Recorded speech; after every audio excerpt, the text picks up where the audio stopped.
Mesdames, Messieurs, merci infiniment de votre présence ici pour la première rencontre qui s'inscrit dans ce tout premier opus d'un nouveau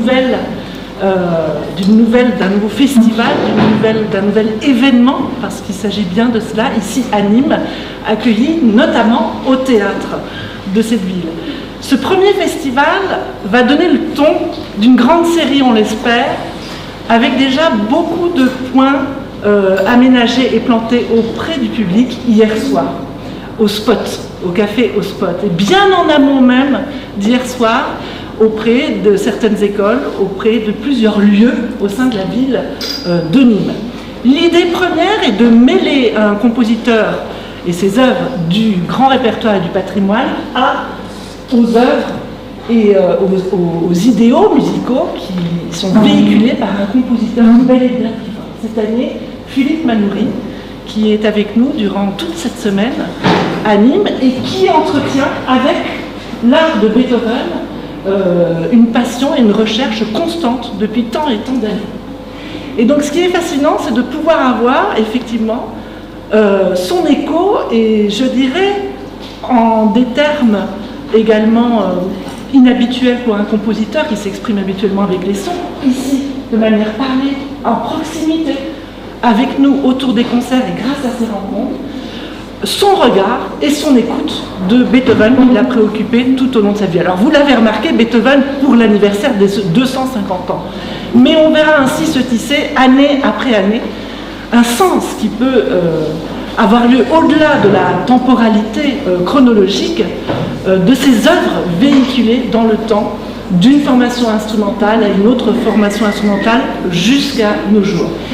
Et parmi ces formations instrumentales et ces médiums de sonorité privilégiés chez Beethoven et chez Philippe Manoury, il y a le piano qui va être incarné par Jean-François Esser au cours de plusieurs concerts dans ce festival. Et voilà que Jean-François Esser et Philippe Manoury vont s'entretenir tous les deux de leur rapport avec l'art de Beethoven, pour nous, mais également avec vous, car si vous le souhaitez, en fin de séance, les bras se lèveront et nous pourrons échanger, bien sûr, les questions sont là, et je crois que c'est vraiment un sentiment très très cher chez les deux directrices artistiques de ce festival, qui tiennent vraiment, Frédéric Berthelot et également notre chère amie Carole Dauphin, ici présente, elles tiennent vraiment à ce qu'il y ait cette proximité entre les œuvres, les créateurs, les artistes internationaux qui sont présents à ce festival et le public nîmois et bientôt des environs de Nîmes. Donc place tout de suite aux créateurs et à l'interprète au sujet de Beethoven.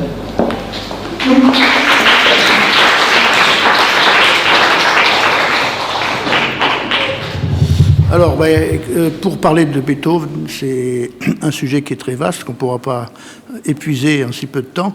Je dirais que, en ce qui me concerne, d'abord c'est intéressant de voir la place qu'il occupe dans l'histoire, mais même par rapport à sa propre vie, parce que, comme je l'avais un peu suggéré hier, Beethoven est vraiment à la croisée des chemins, c'est-à-dire qu'il est mort à 57 ans, donc disons un peu moins de 60 ans. Il a passé la moitié de sa vie, donc les 30 premières années, pour se former. C'était sa période de formation au conservatoire avec Joseph Haydn, avec beaucoup de grands maîtres. Mais sa période créatrice, c'était dans les 30 dernières années de sa vie, c'est-à-dire vraiment 1800, les premières symphonies, premiers concertos. C'est vraiment au début du 19e siècle. Et on voit que par sa formation, il est tourné vers le 18e siècle. Et il incarne le début du 19e. Il lance le 19e siècle, c'est-à-dire qu'il va lancer ce qui va devenir le romantisme. Mais beaucoup plus que ça, parce que le romantisme a eu, comme n'importe quelle figure de style ou n'importe quel genre romanciste, a eu une fin, qui était au début du XXe siècle. Mais on peut voir que Beethoven envoie des fusées, envoie des Spoutniks dans l'histoire de la musique qui sont en train de nous retomber dessus encore. C'est-à-dire qu'il est vraiment quelqu'un qui a irrigué la musique jusque dans la modernité. On ne peut pas imaginer Schoenberg sans imaginer Beethoven, on ne peut pas imaginer même la musique sérielle, même les compositeurs les plus contemporains, sans faire fi de la figure de Beethoven, parce qu'il avait cette chose qui était tout à fait particulière. On pourra peut-être évoquer le genre de personnalité que c'était aussi, enfin, tel qu'il était vécu et tel qu'il était perçu par ses contemporains. Mais ce qu'on peut dire, c'est une espèce de hurluberlu. C'est un original dans tous les sens du terme. Il était original dans sa vie, mais il était original dans son art, dans sa conception de la musique. Et il a créé des formes qui sont tout à fait, je dirais, en dehors de son temps, qui ont complètement dépassé, en dehors de temps, et je dirais même qui ont quand même complètement dépassé l'époque romantique, parce que, comme je l'ai suggéré après, les retombées de sa musique sont encore visibles. Et ce qui m'attache beaucoup à lui, c'est que je le perçois, moi, comme un expérimentateur aussi. À la fois un très grand technicien de la musique, évidemment, un très grand écrivain de la musique, mais un grand expérimentateur, puisque il a poussé l'écriture musicale jusqu'à des retranchements qui étaient, je crois, impossibles à dépasser à son époque. Il n'y a qu'à constater, ou je vous recommande un jour, si vous regardez sur Internet, il y a la maison Beethoven à Bonn, qui s'appelle beethovenhaus.de pour Deutschland, qui donc est sa maison natale, et ils ont numérisé tous ces manuscrits et surtout ces esquisses. Et donc il y a des cahiers et des cahiers et des cahiers d'esquisses. On sait qu'avant de composer, il ne se mettait pas comme ça à table avec le génie qui lui tombait dessus, mais c'était le fruit d'un travail et d'une réflexion, et surtout d'un travail qui allait s'incarner dans ses œuvres. Et c'est comme ça qu'il en est arrivé à créer des types de développement, des types de variations que l'écriture et son imagination a poussé, mais qui a repoussé les limites de la musique vraiment d'un point de vue extraordinaire. Je crois qu'il n'y a pas deux compositeurs comme lui qui, à mon avis, qui ont fait cette espèce d'explosion et dont, comme j'ai dit tout à l'heure, les retombées ne sont pas encore terminées. Je ne sais pas ce que tu en penses de ce point de vue-là. Oui, je pense qu'on a les mêmes idées par rapport à l'impact de Beethoven, qui, aussi bien pour Philippe que pour moi, surplombe toute l'histoire de la musique occidentale. Et effectivement, ça m'intéresse beaucoup, ces repères temporels, parce que les passages du siècle sont toujours très symboliques. Et là, on a l'exemple unique de quelqu'un qui a vécu la moitié de sa vie sous l'Ancien Régime, et puis qui a vécu, bien sûr, la Révolution française, l'arrivée de Napoléon et l'établissement de la bourgeoisie au XIXe siècle. Et là aussi, ça se ressent dans toute son œuvre. Je crois qu'on en avait parlé déjà, c'est pour moi un peu la figure de Janus, c'est-à-dire une tête qui se tourne vers le passé, une vers l'avenir. Alors, je voudrais peut-être revenir sur certaines idées un petit peu, qui me semble aujourd'hui un petit peu dépassé. Par exemple, vous savez, on parlait beaucoup des 3 périodes de Beethoven. Alors, les débuts, la maturité, puis la dernière période. Alors, on dit la première période, c'est Haydn. La deuxième période, c'est pardon ? Oui, les années héroïques, et puis après, on tombe dans le délire d'un sourd. En fait, c'est ce qu'on pensait à l'époque de Beethoven, c'est ce qu'on a pensé malgré quelques défenseurs, comme Franz Liszt, par exemple, qui a tout de suite perçu le génie des dernières œuvres. Et si on remet les choses à leur juste place, on se rend compte que Beethoven il a cassé la forme sonate. Voilà, il a cassé le modèle de la forme sonate avec le délire des 3 dernières sonates pour piano, où il y a des fugues, il y a des variations, il y a des récitatifs d'opéra, pratiquement dans l'opus 110. Et puis, on se rend compte que, en fait, Beethoven, jusqu'au bout, aurait été respectueux d'un passé. C'est-à-dire que jusqu'aux dernières œuvres, le passé était profondément présent en lui, avec d'ailleurs un grand respect. Et à l'opposé, on se rend compte aussi que dans ses premières pièces, bien avant le passage du siècle, ce passage du siècle symbolique, il y a des coups de génie absolument extraordinaires. Quand on parle, par exemple, vous savez, le grand adagio beethovenien, alors on parle la 9e symphonie, les derniers quatuors, l'opus 106 pour piano, ce monument, mais les grands adagios beethoveniens, ils existent déjà depuis l'opus 10. Si vous prenez, par exemple, une des grandes sonates pour piano, opus 10 numéro 3, Ré, Do, Si, La, Do, Ré, et vous avez un adagio en Ré mineur qui est déjà une préfiguration de malheur.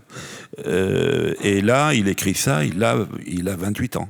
Donc dans les années 1798, et si vous regardez bien, il y a 32 sonates pour piano. Au passage du siècle, il en a écrit déjà pratiquement plus de 20.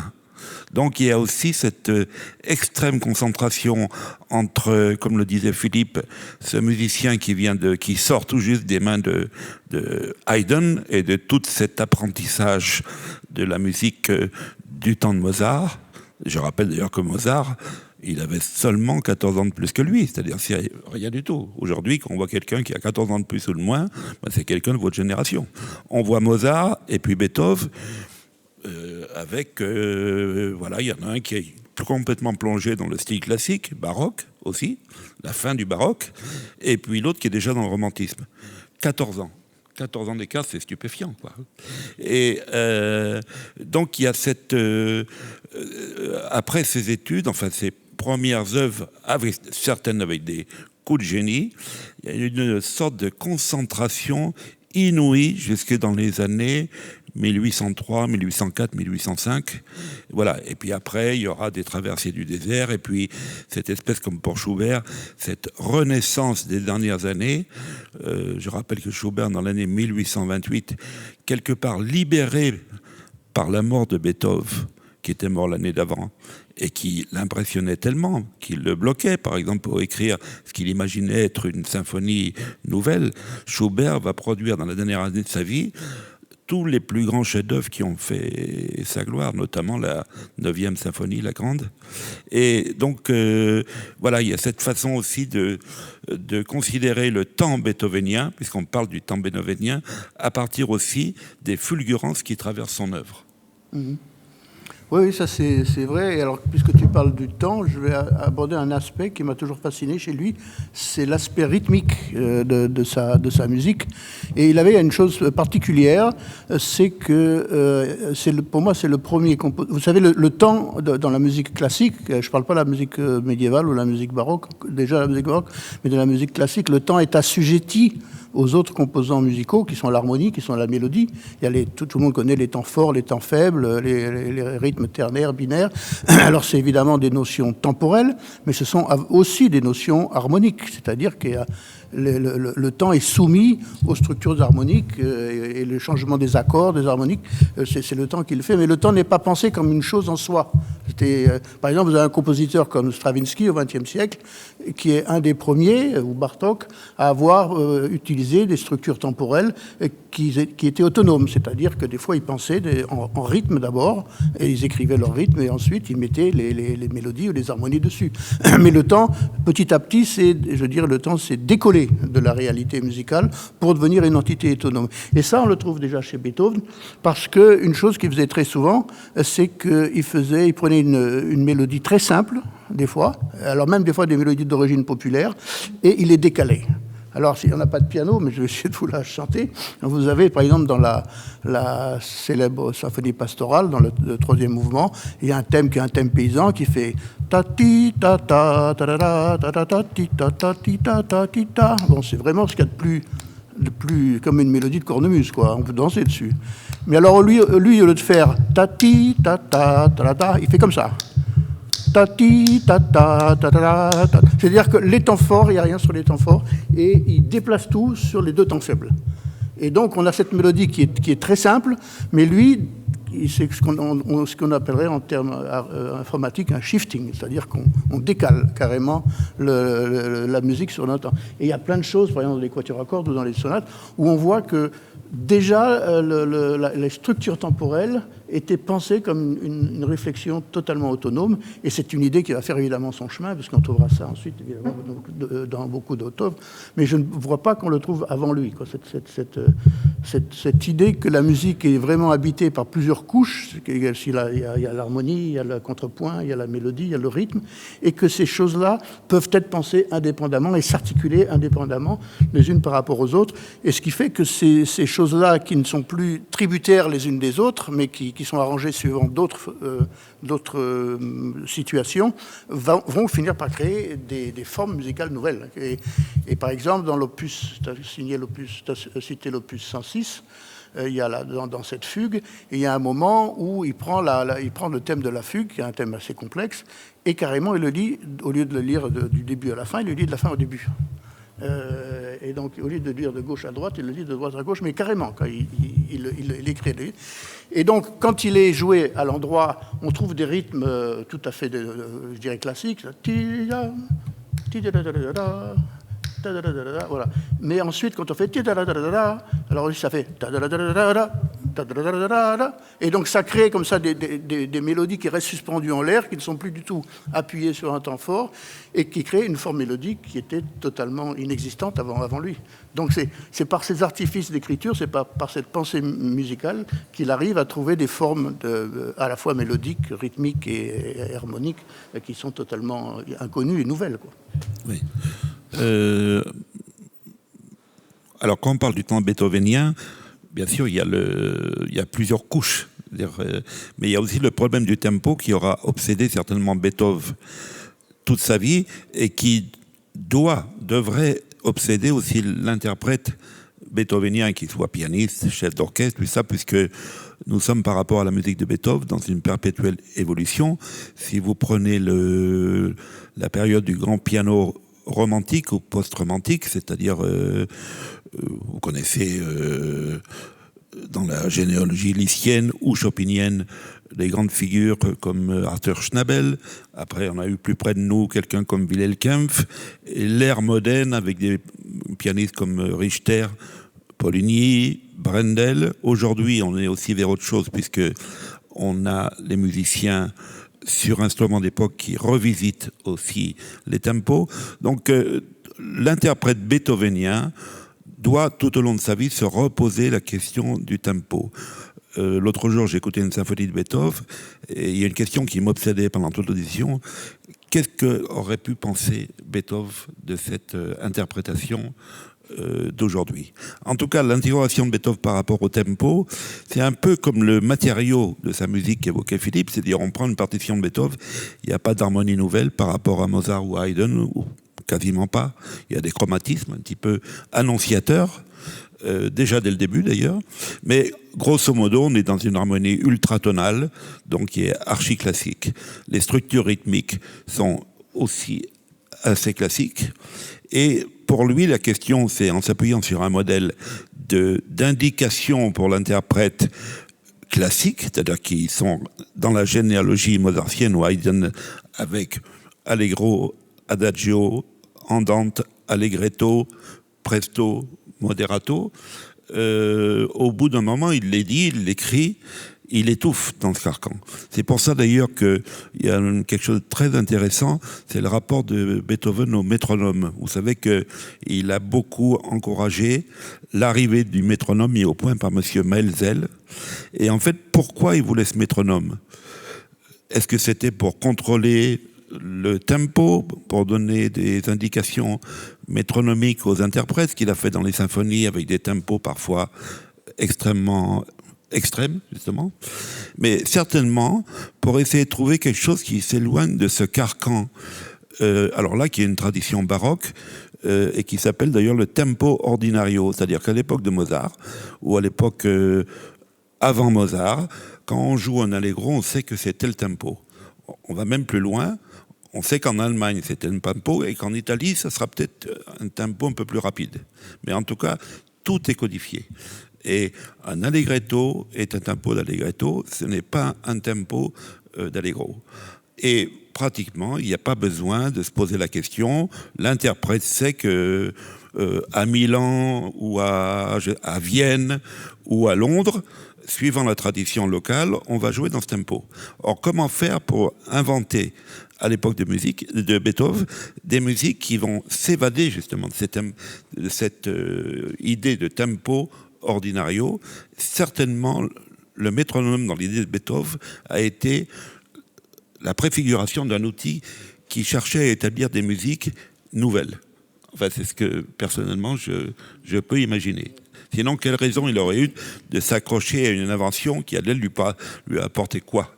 Donc, voilà. En tout cas, je reviens à cette idée d'un Beethoven tourné vers le passé et tourné vers l'avenir. Vous savez qu'il a essayé de s'échapper. À partir d'une certaine période, il a dit « Tiens, je vais mettre mes indications en allemand et avec des commentaires ». Parce que le problème, c'est comment définir le caractère, qui est un élément nouveau.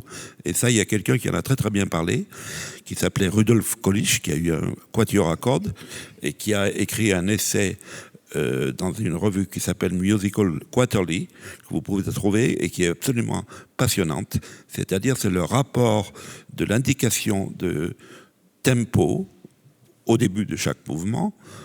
Et vous voyez qu'elle est très précise chez Beethoven, c'est-à-dire vous avez, ne serait-ce que pour l'allegro, allegro con brio, allegro moderato, allegro vivace, et que chaque complément d'indication va donner un caractère. Et cette notion n'existe absolument pas chez Mozart, et n'existe absolument pas chez Haydn. Parfois des indications de caractère pour une musique qui serait imagée ou qui serait écrite pour une circonstance.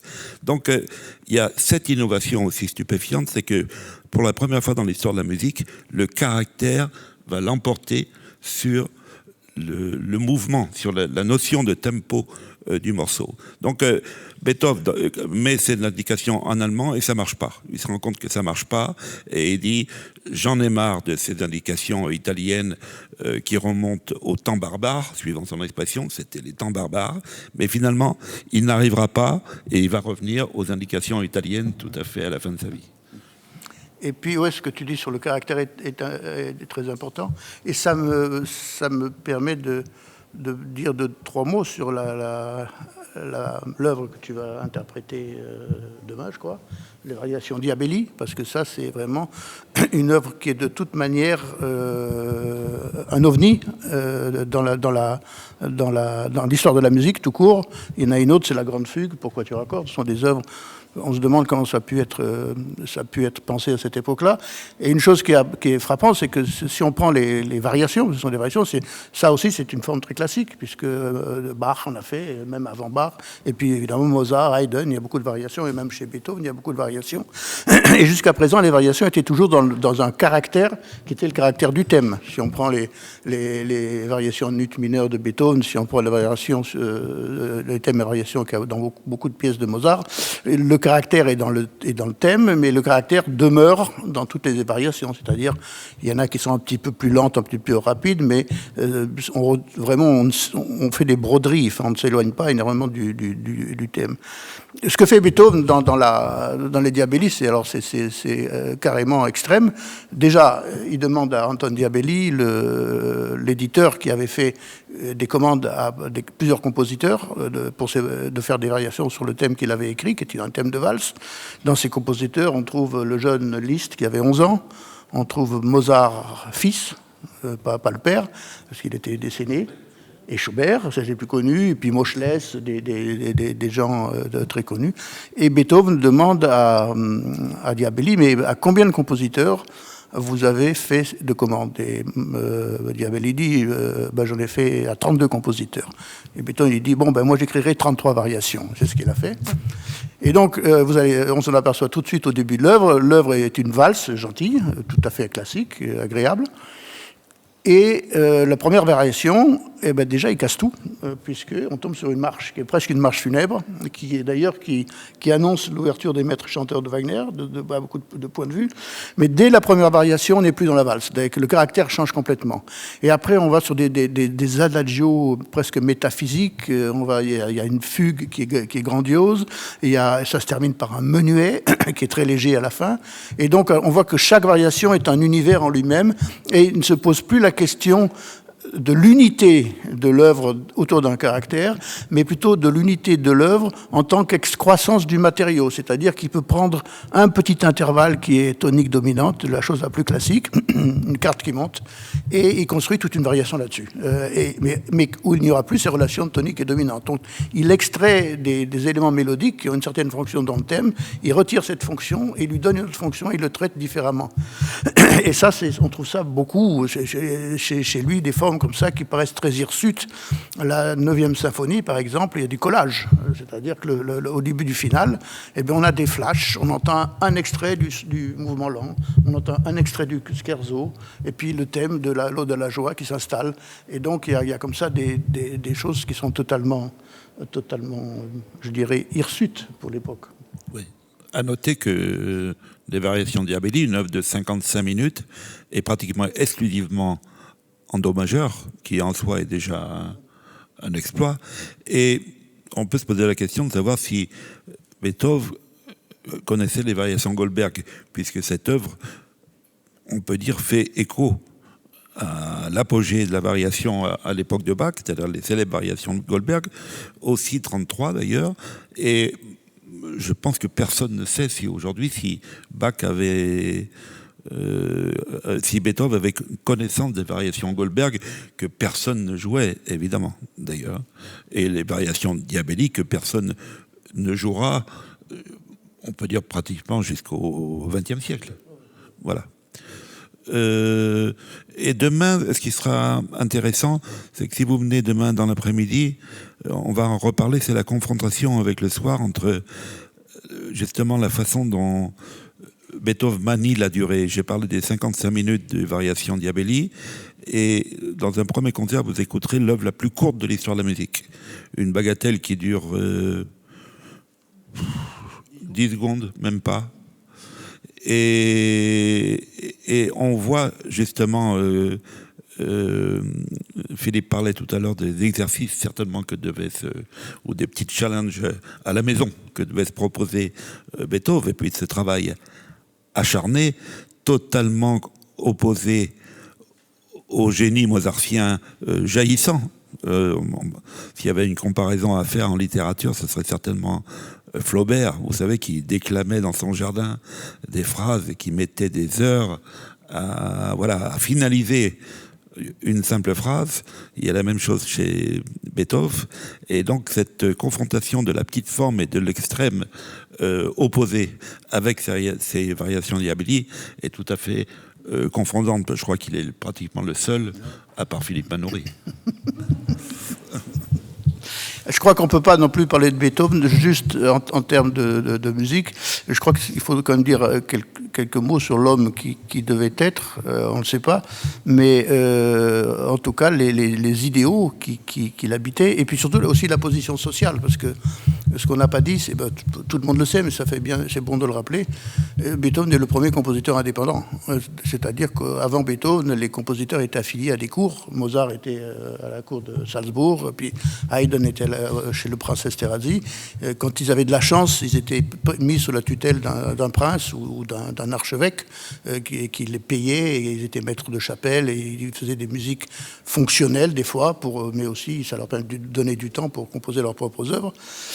Beethoven est le premier à avoir mis ça à la poubelle, c'est-à-dire qu'il a dit non, moi je suis compositeur indépendant, j'exprime ce que j'ai envie d'exprimer, et je me détache complètement de la cour. Donc il était un compositeur socialement indépendant, et qui était aussi très porté par les idéaux de la Révolution française. Tu l'as évoqué, c'est-à-dire qu'il attendait beaucoup des idéaux de la Révolution française, et le thème de la liberté individuelle chez lui, alors qu'il s'exprime de manière éclatante dans son œuvre, et puis dans des opéras comme Fidelio, par exemple. Et donc cette idée de la liberté individuelle était chevillée au corps chez lui, et donc son indépendance faisait partie de cette volonté de liberté. Et tout le monde connaît l'histoire que quand il écrit sa 3e symphonie, qui a des dimensions qu'on appelle l'Héroïca, qui a des dimensions gigantesques. Dans un premier temps, il pense la dédier à Bonaparte, qui était pour lui l'homme politique qui incarnait la mise en pratique des idéaux de la Révolution. Et quand il a vu que Bonaparte s'est fait sacrer empereur après le nom de Napoléon Ier, il a retiré tout de suite la dédicace. Et maintenant, à la place, il y a même une marche funèbre pour un héros inconnu. Donc on se demande qui est ce héros, mais on peut l'imaginer. Oui, alors cette démarche avait été initiée du temps de Mozart avec sa célèbre rupture avec le prince archevêque, vous savez, où il était expédié manu militari par les cuisines dans la rue, jeté dans la rue. Et Beethoven a été aussi très... Il a su manier les grands de l'époque. Vous savez, en Allemagne, tous ces princes, ces grands dignitaires, voilà, qui ont été souvent ses amis, pour qui il a entretenu ce mythe de l'artiste qui croyait lui-même en son génie. Il y a la célèbre histoire, vous savez, avec Goethe, quand il se promène bras dessus, bras dessous, et la famille royale arrive. Et Goethe le prévient et lui dit il faut faire attention, il faut se mettre sur le côté. Et Beethoven dit il est hors de question que Beethoven s'incline devant. Voilà. Donc ça, il a su très habilement jouer en même temps avec bien sûr des expériences extrêmement malheureuses, surtout dans son rapport avec les femmes, puisque il a été très amoureux dans sa vie, on le sait, et puis il a enchaîné une suite de désastres, voilà. Mais en même temps, par rapport, j'allais dire, à sa carrière de compositeur, avec le train de vie qu'il menait au quotidien, c'est-à-dire déménager, je ne sais pas combien de fois dans Vienne, parce que les voisins du dessous se plaignaient. Vous savez, parce que vous trouverez ça, quand Beethoven composait, sa tête était en ébullition, donc il prenait une bassine d'eau, il se la vidait sur la tête, et l'eau, évidemment, passait chez les voisins du dessous. Donc, en général, ça ne durait pas longtemps. Et quand il composait son 4e concerto pour piano, il avait trouvé un refuge chez son frère, à Vienne, et il le composait avec le bruit des canons de l'armée napoléonienne qui était en train de bombarder Vienne. Et il se mettait un chiffon autour de la tête pour s'isoler du bruit même s'il était sourd, il entendait bien le bruit des canons. Et ce qui est très frappant, parce que son caractère, on ne sait pas quel personnage c'était, mais on sait comment, en tout cas, il était perçu par ses contemporains. Il y avait quand même des choses assez frappantes, c'est-à-dire que l'honnêteté, des fois, c'était coup-ci-coup-ça, c'est-à-dire qu'il lui est arrivé de vendre la même pièce à 2 éditeurs différents, par exemple. Ça a été attesté. Et puis, il y a une chose qui était incroyable, c'est les rapports qu'il avait avec son neveu, parce qu'il s'occupait de l'éducation de son neveu. Et on se voit que ce qui s'est passé, Beethoven avait un frère qui était marié avec une femme qui avait eu autrefois une vie, disons, un peu légère. Je ne sais pas si elle avait fait vraiment de la prostitution, mais disons, elle n'était pas reconnue pour être un modèle de vertu. Voilà. Et quand son frère a décédé, Beethoven a dit c'est impossible de laisser ce gamin avec cette femme-là, parce qu'il était très prude, Beethoven, d'une certaine manière. C'était quelqu'un qui était, par exemple, très choqué par Don Giovanni de Mozart, qui était comme l'histoire d'un coureur de jupons dissolu. Et ça le choquait beaucoup. Et donc il disait, il est hors de question de laisser ce gamin avec cette femme qui n'a pas la vertu nécessaire pour l'éduquer. Et on voit qu'il écrivait, quand il composait la Missa Solemnis, qui est une œuvre grandiose, qui est gigantesque et qui demande un travail acharné, on voit qu'au même moment, il écrivait des petites lettres tatillonnes à un avocat pour retirer la garde de l'enfant à sa belle-sœur pour s'en occuper. Donc il a fini par avoir la garde de cet enfant, qui est devenu un adolescent avec lequel il a eu beaucoup de problèmes, parce que quand il se promenait dans Vienne avec son oncle qui était sourd, parlait très fort, faisait des grands gestes, c'était quelqu'un de apparemment très... enfin, pas du tout comme les autres. Hein. Et son neveu il était couvert de honte quand il était obligé de se promener avec son oncle, parce qu'il se faisait remarquer par des postures tout à fait tout à fait, donc extravagante. Et donc il y avait ces deux côtés. Il y avait à la fois cet homme avec une imagination colossale, mais qui n'hésitait pas dans sa vie à s'occuper de petites choses qu'il aurait pu passer sous silence, qu'il aurait pu ne pas faire. C'est un personnage très contradictoire. Alors, il y a un aspect, je profite de l'occasion, c'est vrai qu'on pense aux compositeurs interprètes. Mozart, on a beaucoup entendu parler de ses tournées de jeunesse avec son père, qui était son impresario, le pianiste qui séduit toutes les cours d'Europe. L'époque romantique, je n'en parle pas, avec bien sûr Chopin, Schumann, Liszt, Brahms, Mendelssohn. Et par contre, le génie compositionnel de Beethoven est tel qu'on a oublié qu'il a été un pianiste dont les témoins relatent l'extraordinaire, l'incroyable talent de pianiste. Voilà. Et il a été notamment, je reviens sur ce fameux passage du siècle, parce que Beethoven a été un incitateur pour tous les luthiers, les facteurs de piano d'Europe à repousser les limites de l'instrument. Et d'ailleurs, une étape essentielle a été franchie avec l'arrivée d'un piano à 5 octaves d'un facteur qui s'appelait Stein, d'une famille de facteurs, dont la fille était très proche de Beethoven, s'appelait Nanette Stein. Et ce piano est un peu symbolisé par 1801, la célèbre sonate au clair de lune. Et donc il y a ce rapport à l'instrument qui est très intéressant. Alors pour les cordes, Beethoven connaissait très bien les cordes, il jouait de l'alto, mais avec le piano, effectivement, il y a son début de carrière qui a été fulgurant. Il était surtout un improvisateur tel qu'on n'en avait jamais entendu, et il a surtout participé à la technique moderne. Alors quand on parle de la technique de l'instrumental, on pense bien sûr à Chopin, les études de Chopin qui ont été l'œuvre fondatrice, on peut dire, du piano moderne, mais Beethoven a amené notamment le début de la technique qui dépassait de loin la technique de Mozart, puisqu'à l'époque de Mozart, on jouait le pouce, enfin c'est un petit peu technique, ce que je veux dire, le pouce avait presque pas d'importance. Et la technique du pouce qui a révolutionné le piano, vous savez que les clavecistes jouaient sans le pouce, ils jouaient avec 4 doigts. Comme ça. Et Beethoven a été un des premiers vraiment à écrire, mais aussi à développer ces techniques qui allaient devenir plus tard la grande technique du piano romantique. Oui. Et d'ailleurs, on voit ce qui est aussi intéressant, c'est que il y a beaucoup de passages, je pense à la dernière sonate, l'opus 111, et il y a un moment, il y a un trait qui a des points d'appui à la fin, le trait de la coda, et les points d'appui dans cette œuvre ne sont pas du tout des points d'appui tonaux. C'est-à-dire on a une gamme, c'est une gamme de do mineur, et les points d'appui sont la plupart du temps sur des notes qui n'appartiennent pas à cette gamme. On dirait presque qu'il y a une gamme par ton. Pourquoi ? Parce que justement il y a une question de doigté avec le pouce qui redescend et qui permet d'avoir ce point d'appui. Et puis tu citais l'opus de la sonate au clair de lune avec ce nouveau piano, et on s'aperçoit que dans cette sonate au clair de lune, qui est la plus connue, il y a une chose qui est tout à fait nouveau, c'est que c'était la première fois qu'on écrivait dans le ton du dièse mineur. On ne trouve aucune autre œuvre avant à part la fugue du clavier bien tempéré, mais on ne trouve aucune autre œuvre et c'est probablement parce que cette tonalité devait sonner différemment sur ce piano.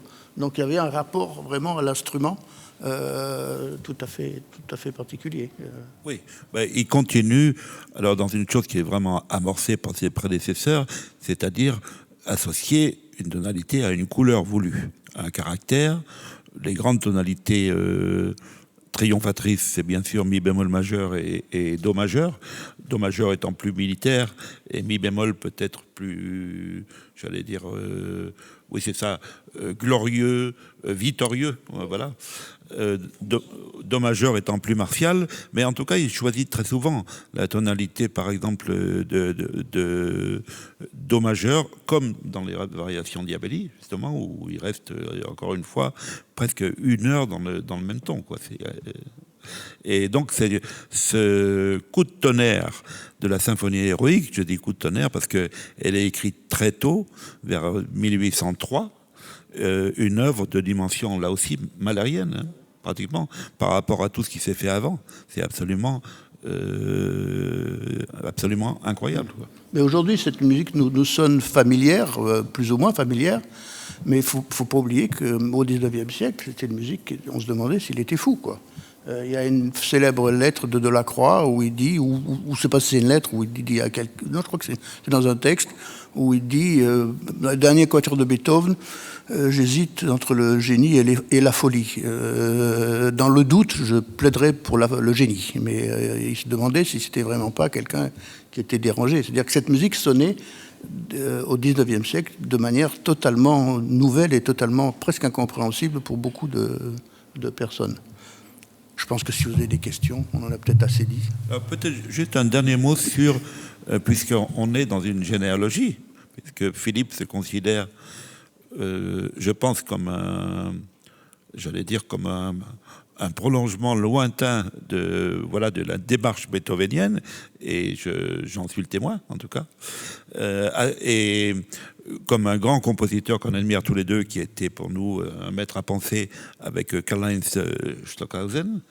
Ce qui est intéressant, c'est de voir les branches directes. On a parlé de ce début du 19e, avec des personnalités qui ont été évidemment complètement conditionnées par ce mythe et ce génie beethovenien. Et de voir de quelle façon il y a eu deux branches très distinctes, c'est-à-dire d'un côté Wagner, Berlioz, qui tous les deux, je rappelle que Wagner a vu sa carrière se déclencher, son parcours se déclencher à l'audition de la 9e symphonie. Oui. On ne parle pas de Berlioz. Si vous écoutez la symphonie fantastique, qui était très très jeune, le mouvement lent de la symphonie fantastique, c'est la symphonie pastorale.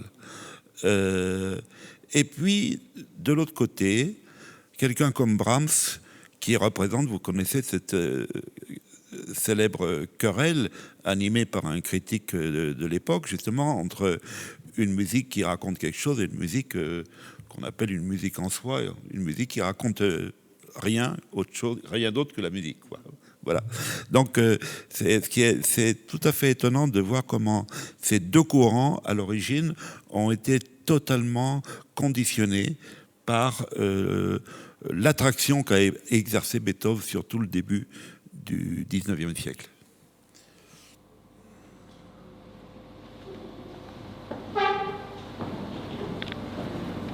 J'avais une question. Vous avez beaucoup parlé du rapport instrumental que Beethoven entretenait avec le piano. Peut-être vous pourriez nous en dire un peu plus à propos de la pédale, parce que c'était aussi une manière peut-être originale d'utiliser la pédale du piano dans certaines sonates, justement. Oui, alors, bien sûr qu'on imagine que la période, que l'effet de la pédale sur le piano des premières décennies du 19e, notamment la première décennie du 19e, était par rapport au piano moderne très différent. Mais c'est vrai que dans certaines sonates, notamment dans la sonate dite La Tempête, on entend des récitatifs où Beethoven note une pédale tenue avec des harmonies qui changent. Et l'interprète se trouve aujourd'hui un petit peu démuni par rapport à ça. Moi, je pense qu'il y a un effet qui est voulu. Et si on part du principe qu'il faut adapter cette pédale, et que là aussi, on est un petit peu sur un délire visionnaire de l'époque, je pense qu'il faut vraiment... La musique est contenue là-dedans, justement, dans ce mélange du son qui évolue. Je ne sais pas ce que tu en penses. Et par contre, par rapport à la pédale romantique, si on prend par exemple des éditions avec des pédales soi-disant de Chopin, parlons de Chopin puisque c'est l'auteur peut-être le plus, on va dire, élaboré pour le piano de la première partie du 19e, on est là dans une conception de la pédale déjà complètement différente d'une pédale harmonique qui est peut-être finalement moins élaborée que ce que Beethoven pourrait avoir dans la tête par rapport à sa relation au piano et à la pédale. Je pense que Beethoven serait certainement content, parce que c'est la question qu'on peut se poser par rapport aujourd'hui à la démarche sur les instruments d'époque. Et je reviens à la question que je me suis posée l'autre jour pendant ce concert. Que penserait Beethoven? Moi, je pense que Beethoven, il serait très content d'entendre des instruments modernes aussi. Voilà. Notamment avec, justement, pour revenir à cette histoire de pédale, avec toute la variété de tuilage, de demi-pédales qu'offrent les pianos contemporains. Et je pense que c'est ce dont il a dû rêver quand il a harcelé tous les facteurs pour essayer de construire des pianos qui soient plus développés, qui soient plus sonores, qui soient plus riches. Pensez-vous pas que justement pour ces histoires de pédales, la pédale par exemple dans la sonate de la trompette est utilisée de façon spectrale, qu'on peut retrouver vraiment dans toute l'œuvre aussi de Philippe, c'est-à-dire ce côté d'émanation, les harmonies qui se mélangent, et donc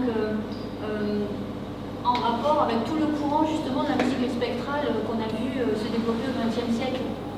Ça, je ne sais pas si on peut aller jusque-là, mais enfin, en tout cas, l'idée de l'instrument qui résonne, enfin, évidemment, qui étend son spectre, est quelque chose que Beethoven a vraiment utilisé. C'est-à-dire qu'on ne trouve pas ça chez Mozart, on trouve peut-être ça un peu chez Schubert, mais disons que d'avoir comme ça, de faire résonner enfin, toute une palette harmonique du grave à l'aigu, chez Beethoven, c'est quelque chose qui est assez courant.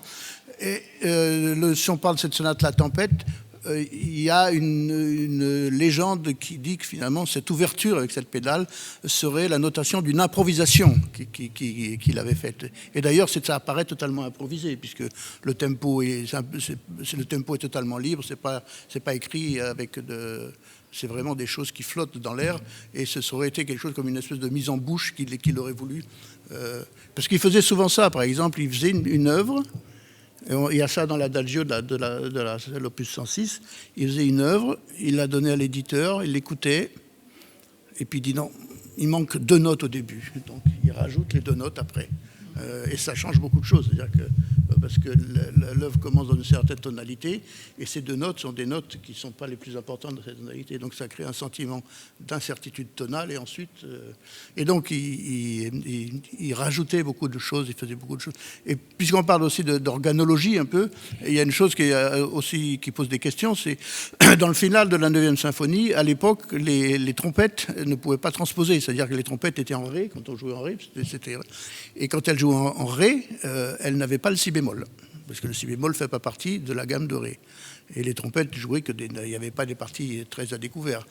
Et il se trouve que le final de la 9e commence par un si bémol.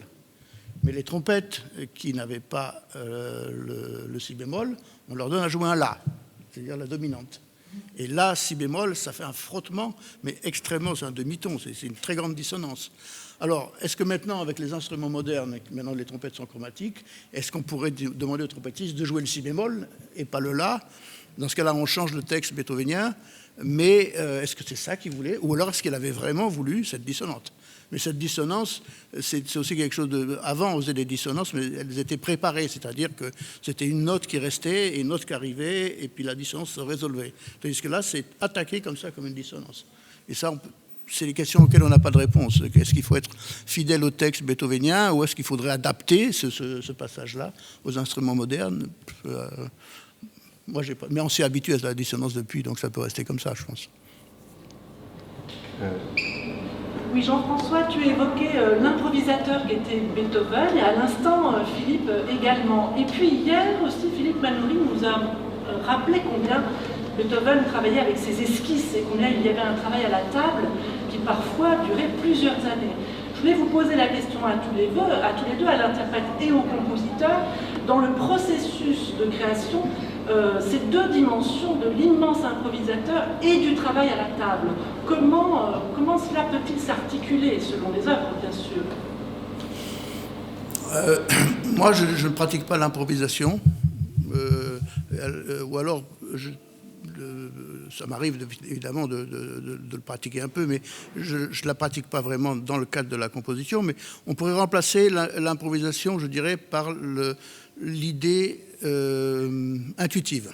Parce que l'improvisation marche beaucoup sur l'intuition. Bon, il y a des techniques, il y a certaines civilisations qui sont beaucoup plus fortes que la civilisation européenne pour ça. Mais l'improvisation, c'est quand même réaliser quelque chose qui arrive tout de suite dans la tête et puis de le jouer. Voilà. Et ensuite, on ne revient pas dessus. C'est comme de la composition, mais sans la gomme. Et la gomme est importante quand on compose. Et donc, évidemment, il y a toujours l'idée intuitive qui jaillit, parce que sinon, il n'y a pas de musique. Il faut bien que l'invention vienne de quelque part. Mais ensuite, il y a la critique. C'est-à-dire que, comme disait Baudelaire, il est impossible qu'un bon poète ne contienne pas un bon critique. Et je pense que pour moi, il est impossible qu'un bon compositeur ne contienne pas un bon critique. Et quand je dis critique, c'est autocritique, évidemment. Et c'est-à-dire que le travail de composition, c'est un travail très critique, c'est-à-dire qu'on a la première idée qui est un peu spontanée, et ensuite on revient dessus, et on la travaille, on essaie d'en faire quelque chose de plus riche, de plus surprenant, ou de préciser un caractère. Et donc l'improvisation n'est pas loin, mais l'appareil critique qui est celui de la gomme et de la rature et du recommencement est toujours très présent dans le processus compositionnel. Ceci dit, pour un interprète, ça peut jouer parce que une des choses sur lesquelles je réfléchis tout le temps, pratiquement, c'est que l'écriture musicale, même l'écriture musicale la plus précise, ne peut pas tout noter. Et donc l'interprète, bon, est-ce que c'est pas de l'improvisation, mais on ne sait noter, par exemple, que 6 ou 7 niveaux entre le pianissimo et le mezzo forte, alors qu'on peut en avoir une infinité, pas une infinité, mais beaucoup plus. Mais on ne sait pas le noter. Donc les partitions laissent une grande part de liberté, évidemment, et dans le tempo, et dans les dynamiques, et dans le jeu de la pédale. Et donc il y a une grande part de liberté. Donc est-ce qu'on peut appeler peut-être pas ça de l'improvisation, mais enfin disons c'est quelque chose qui n'est pas écrit. Je crois qu'il y a un exemple par rapport à cette idée d'improvisation, c'est le concerto en général, puisque le concerto a une destination peut-être plus décorative. À l'époque, le soliste doit briller avec des arpèges, des gammes. Si vous prenez par exemple le 5e concerto, coup de génie, vous regardez la partition, il n'y a que des gammes et des arpèges. Des gammes chromatiques, diatoniques et des arpèges. C'est tout ce qu'il y a. Alors, on peut imaginer que quand Beethoven écrit une sonate, il écrit, c'est le fruit de quelque chose qui est fixé sur le papier. Par contre, on sait que, justement, pour les figurations des concertos, on le sait par des gens qui lui ont tourné les pages pour ces concertos. Et ils étaient complètement perdus parce qu'ils voyaient, il n'y avait rien d'écrit. Il n'y avait rien d'écrit. Et effectivement, son talent d'improvisateur, il l'a mis, mais c'était dans une idée de concert. Donc, à mon avis, il y a 2 destinations très distinctes pour la musique. Il y a cette vocation du concert à l'ancienne, de l'époque de Mozart, du concerto, dans la tradition du concerto classique, et puis il y a l'écriture. Alors pour parler du piano, ce serait effectivement les sonates, parce qu'on n'imagine pas que dans les sonates il y a eu un ad libitum dans des figurations par exemple. Et puis quand on parle d'un quatuor à cordes ou d'un orchestre, on ne peut pas improviser, puisque là il y a déjà 4 musiciens, il faut qu'ils aillent dans une direction particulière. J'ai une question. À un moment, il a dû arrêter de jouer à cause de sa surdité. Comment est-ce que ça a influencé, changé son écriture? Est-ce que ça l'a changé ou pas? Ou le type d'idée qu'il avait? Là, il y a eu beaucoup de littérature là-dessus, parce qu'on se dit, il n'entendait plus. Mais donc, il faisait des choses qu'il n'aurait pas écrites s'il avait entendu. Moi, j'y crois pas trop. Mais je pense que c'est quelqu'un qui prenait de plus en plus de risques. Vous savez, il y a plusieurs compositeurs. Il y a ceux qui s'assagissent en vieillissant, comme Berlioz, par exemple, et ceux comme Beethoven, comme Wagner ou comme Debussy, qui au contraire, plus ils avancent en âge, plus ils prennent de risques. Et on se demande s'il avait entendu, il aurait écrit les mêmes choses. Moi, je pense que oui. Mais alors, ce qui est intéressant à voir, c'est que, d'accord, il avait perdu l'audition physique, Mais c'est quelqu'un, par exemple, on dit qu'il avait composé plus de 1000 fugues dans sa jeunesse pour apprendre son métier. Et composer une fugue, quand on est en classe de fugue, moi j'en ai fait, donc on n'a pas le droit de se servir d'un instrument. C'est-à-dire que les classes d'écriture apprennent aux gens qui les pratiquent à entendre la musique dans leur tête et la noter. On écrit la musique, mais on l'entend dans la tête, donc on l'entend. Et Beethoven devait l'entendre probablement de manière assez juste. Donc il n'avait, en tout cas, s'il a perdu l'audition, il n'a pas perdu son écoute interne, son audition interne. Et je pense que ses œuvres sont plutôt le fruit de cette audition interne. Je ne sais pas si on peut faire un rapport entre sa surdité.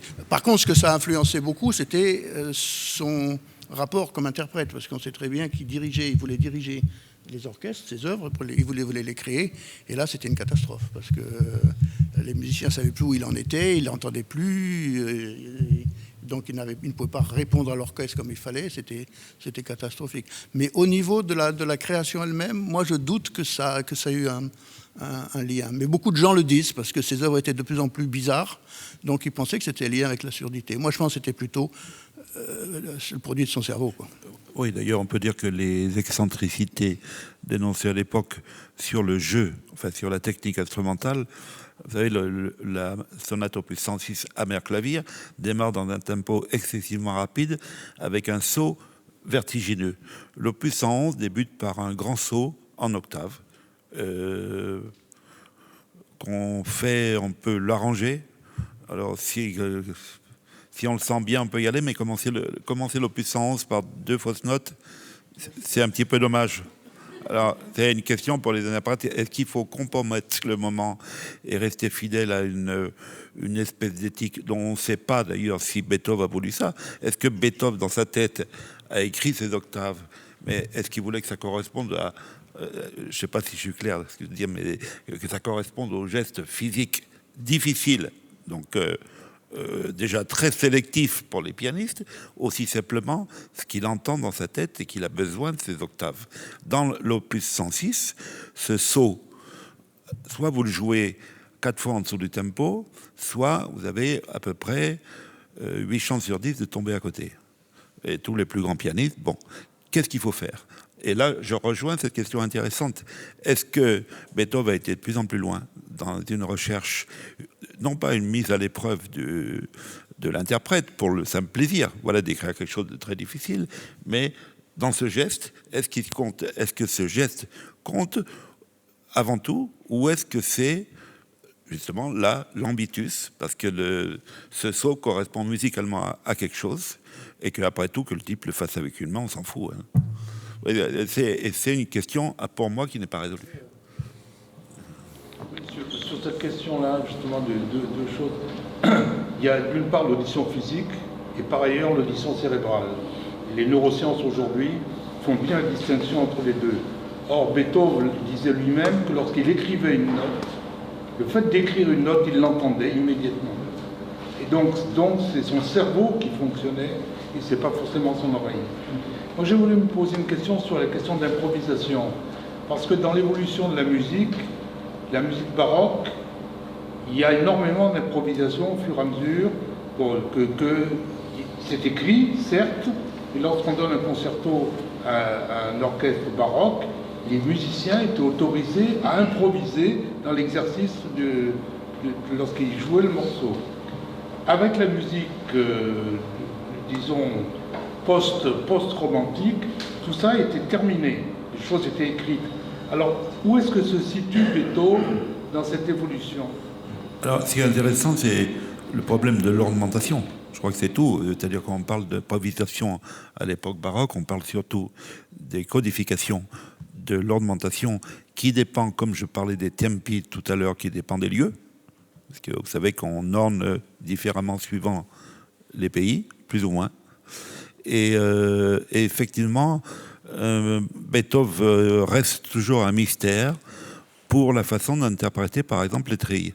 Parce que il y a des trilles où il met une terminaison, et apparemment, il n'y a pas trop de logique si on compare avec un autre trille dans un contexte pratiquement similaire où il n'y en aura pas.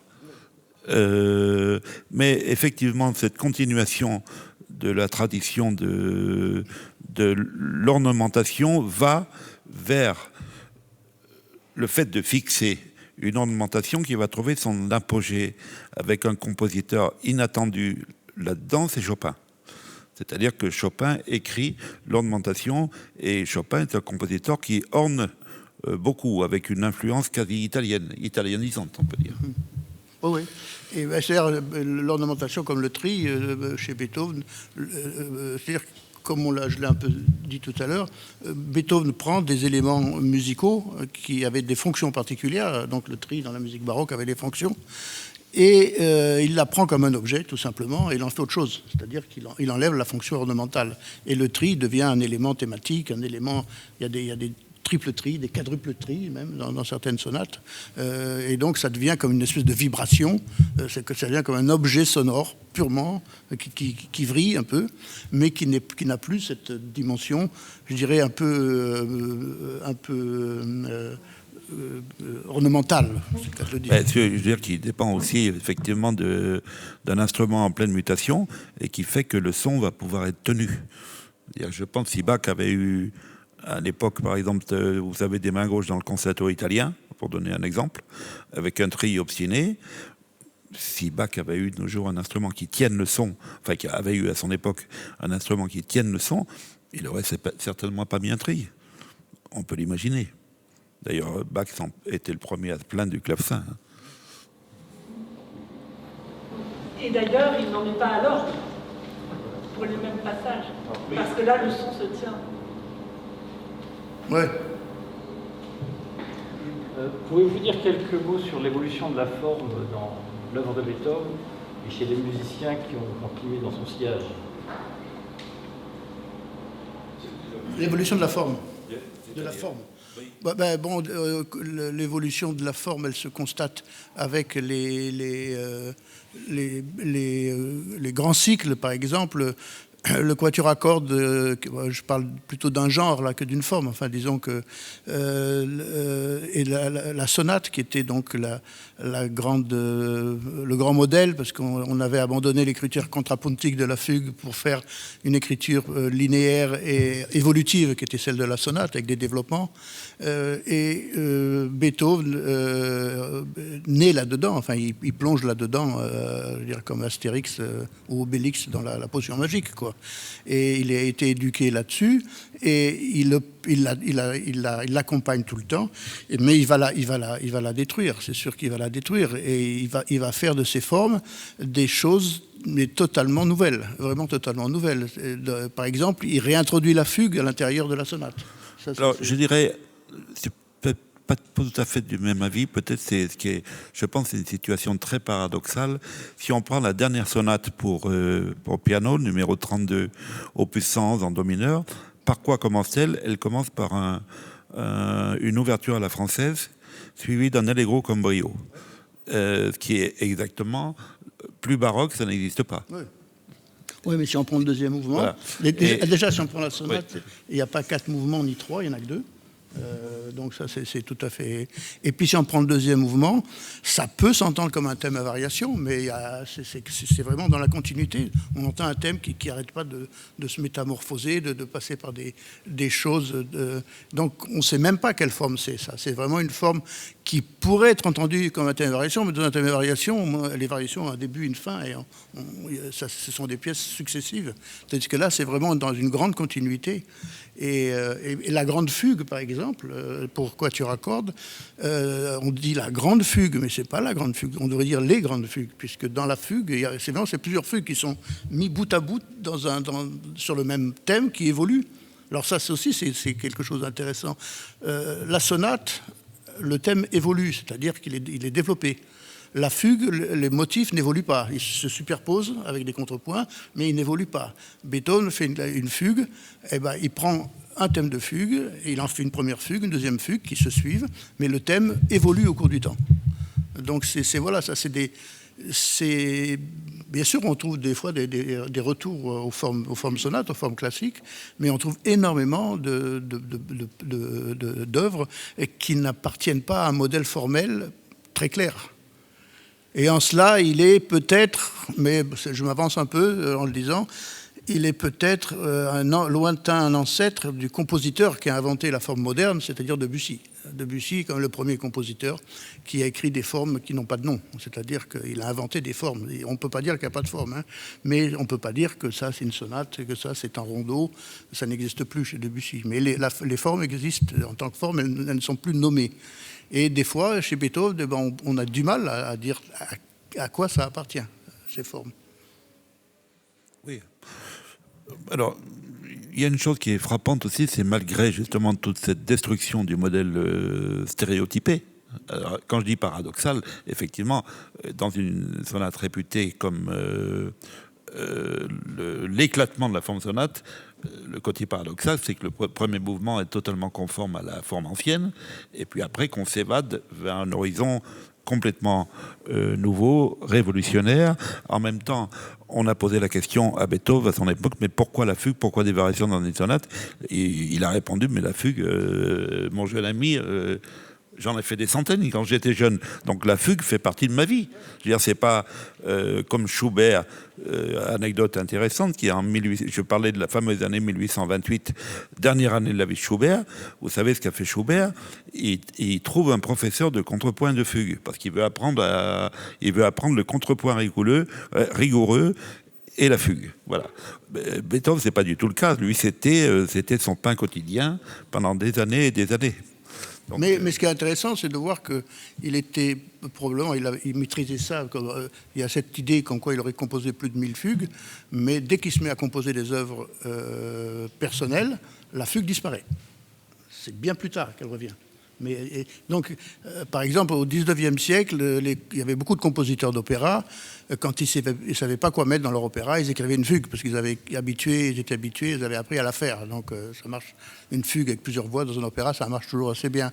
Mais des fois, il n'y avait pas de nécessité. Il y a les variations de l'Eroica, quand même, qui est une chose totalement... Oui, oui, d'accord. Oui. Mais déjà, c'est une pièce du... Je crois qu'il faut qu'on en reste là. Hélas, on pourrait continuer longtemps.